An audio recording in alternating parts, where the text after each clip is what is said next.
जय श्री कृष्ण दोस्तों, मेरे YouTube चैनल कृष्णा जी के भरोसे में आपका स्वागत है।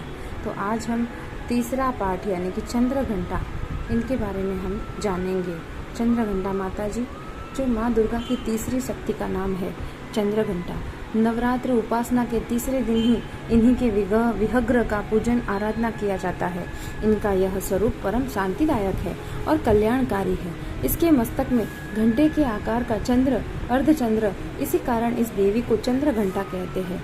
इनके शरीर का रंग स्वर्ण के समान चमकीला है। इनका वाहन सिंह है। हमें चाहिए कि अपने मन, वचन, कर्म एवं शरीर के शुद्ध होकर विधि विधान के अनुसार माँ चंद्र घंटा के शरणागत होकर उनकी उपासना आराधना में तत्पर हो जाए। उनकी उपासना से हमें समस्त सांसारिक कष्टों से छुटकारा सहज ही। जय श्री कृष्ण, मेरे YouTube चैनल कृष्णा जी के भरोसे में आपका स्वागत है। तो आज हम दुर्गा सप्तशती का तीसरा पाठ करेंगे। तीसरा अध्याय, महिषासुर का वध। श्री मेघा ऋषि बोले, महिषासुर के सेनापति चिक्षुर ने जब यह देखा कि हमारी सेना तो इस प्रकार मारी जा रही है, तब उसमें बड़ा क्रोध उत्पन्न हो गया और वह स्वयं भी अंबिका के साथ युद्ध करने लगा। युद्ध में जाकर उसने देवी जी पर बाणों की इस प्रकार वर्षा की जैसे मेघ सुमेरु पर्वत की चोटी पर जाकर जलधारा बरस रहा हो। तब देवी ने उसके धनुष तथा ध्वज को भी काट दिया। फिर बाणों द्वारा उसके सारथी घोड़ों को मार डाला। फिर झटपट उसका धनुष और ऊंची लहराती ध्वजा काटकर गिरा दिए। जब उसका धनुष कट चुका था तब अपने बाणों से उसके अंग बिंद डाले। उसका सारथी एवं घोड़े मर चुके थे और धनुष कट चुका था। तब वह बिना रथ के पैदल तलवार ढाल लेकर देवी जी के रथ की ओर दौड़ा। तेज तलवार से सिंह पर जाते ही प्रहार कर दिया। फिर देवी जी की वाम भुजा पर जोर से प्रहार किया। हे राजन, जो ही उसकी तलवार देवी की भुजा पर पड़ी त्यों ही टूट गई।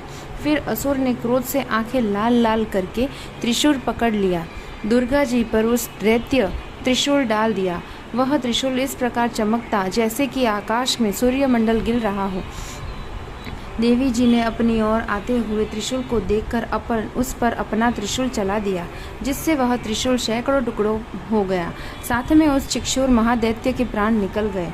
जब महिषासुर का बलवान सेनापति मारा गया तब देव शत्रु चामर हाथी पर बैठकर आ गया और आते ही उसने अंबिका देवी पर शक्ति का प्रहार किया।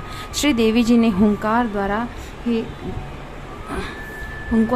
ही तेजहीन कर उसे जमीन पर गिरा दिया। अपनी शक्ति को गिरा हुआ देखकर चामर को बड़ा क्रोध आ गया। उसने पुनः त्रिशूल का वार कर दिया। त्रिशूल को भी देवी जी ने बाणों द्वारा काट डाला। तब सिंह उछलकर हाथी के मस्तक पर चढ़ बैठा। फिर दैत्य के साथ भुजा युद्ध करने लगा। वे दोनों परस्पर लड़ते लड़ते उस हाथी पर से नीचे पृथ्वी पर आ गिरे और भयंकर प्रहारों से परस्पर युद्ध करने लगे। तब बड़े वेग से सिंह ऊपर को उछला और ऊपर आकाश से नीचे की ओर गिरते गिरते पंजों के प्रहार से दैत्य चामर का सिर धड़ से अलग कर डाला। क्रोधित देवी जी ने शिला एवं वृक्ष आदि से युद्ध में उदग्र को मार डाला। फिर कराल को भी अपने दांतों, मुक्कों एवं थप्पड़ों के द्वारा मार डाला। क्रोध में परिपूर्ण देवी ने गदा की चोटों से उद्धत को भी मार डाला। विभिन्न पाल शस्त्र द्वारा वास्कल तथा बाणों द्वारा अंधक एवं ताम्र को मारकर यमलोक भेज दिया। त्रिनेत्र धारिणी देवी परमेश्वरी उग्रास्य उग्रवीर्य महाहनुका नाम के दैत्यों को त्रिशूल द्वारा मार गिराया। तलवार से विडाल का सिर धड़ से अलग कर दिया। दुर्धर और दुर्मुख इन दोनों को बाण द्वारा यमपुरी पहुंचा दिया। इस प्रकार अपनी सेना का नाश होता देखकर भैंसे का रूप बनाकर महिषासुर उन गणों को डराने लगा। कुछ एक गण पर अपने सींगों से वार कर दिया, दूसरों को सींगों से फाड़ दिया। कुछ एक को वेग द्वारा, दूसरों को सिंहनाद द्वारा घूमने से, अन्य को श्वास वायु द्वारा पृथ्वी पर गिरा दिया। इस प्रकार गण सेना को गिराकर वह महिष सिंह की ओर झपटा। ज्यों ही सिंह को मारने लगा तब जगदम्बा को बड़ा क्रोध उत्पन्न हुआ। इधर पराक्रमी महिषासुर भी क्रोध में पृथ्वी तल को अपने खुरों से खोदने लगा। फिर सिंगों से बड़े ऊंचे ऊंचे पहाड़ उठाकर फेंकने लगा। साथ में गर्जनने लगा। वेग के साथ घूमने पर पृथ्वी क्षुब्ध होकर फटने लगी। उसने पूंछ से समुद्र पर प्रहार किया। जिससे शुद्ध होकर समुद्र पृथ्वी को चारों ओर से डुबाने लगा। चलायमान होते हुए सिंह के द्वारा छिन्न भिन्न हुए बादलों के खल खस हो गए। उसके श्वासों से लड़ते हुए सैकड़ों पर्वत आकाश से गिरने लगे। इस प्रकार क्रोधपूर्ण उस महादैत्य को अपनी ओर आता देखकर चंडिका उसे मारने के लिए क्रोध में आ गई। कुपित चंडिका ने उसकी ओर पाश फेंका। वह उसके द्वारा उस दैत्य को बांध लिया। तब तो उस महायुद्ध में बंधे उस दैत्य ने अपने महिषासुर रूप का त्याग कर दिया और सिंह के रूप में आ गया। जैसे ही चंडिका उसका सिर काटने लगी, तब तो वह तलवार हाथ में लिए पुरुष दिखाई देने लगा। तब शीघ्रता से तलवार ढाल वाले उस पुरुष को अपने बाणों से देवी ने बींध डाला। अब वह एक बड़ा हाथी हो गया।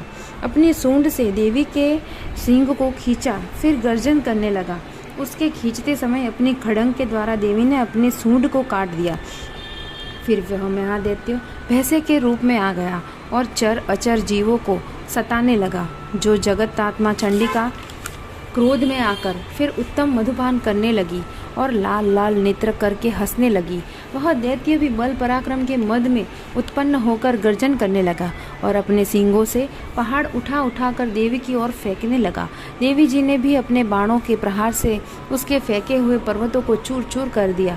तब सूरापान के मद से कारण लाल लाल नेत्र वाली चंडिका जी ने कुछ लड़खड़ाते हुए शब्दों में कहा, अरे मूर्ख, जब तक मैं मधुपान कर लूँ तब तक तू गर्जन कर ले। मेरे द्वारा संग्राम भूमि में तेरा वध हो जाने पर तो शीघ्र ही देवता भी गर्जन लेंगे।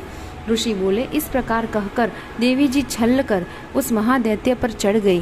पैरों से दबाकर दैत्य की कंठ पर त्रिशूल से वार किया। देवी ने पांव से दबे हुए उस दैत्य ने अपने मुख से बाहर निकलने का प्रयत्न दूसरे रूप में किया। अभी आधा ही निकला था कि देवी जी ने अपने प्रभाव से उसे भी वह रोक दिया। आधा निकल कर भी उस दैत्य ने युद्ध करना नहीं छोड़ा। तब देवी जी ने अपनी तलवार से उसका सिर काटकर नीचे गिरा दिया। दैत्य सेना हाहाकार करने लगी। तब उस सारी सेना का भी देवी जी ने नाश कर दिया। सभी देवता अत्यंत प्रसन्न हुए। दिव्य महर्षियों के साथ सभी देवताओं ने स्तुतियाँ की। गंधर्वराज गायन करने लगे, अप्सराएं नाचने लगी। इस तरह सब लोग खुश हो गए।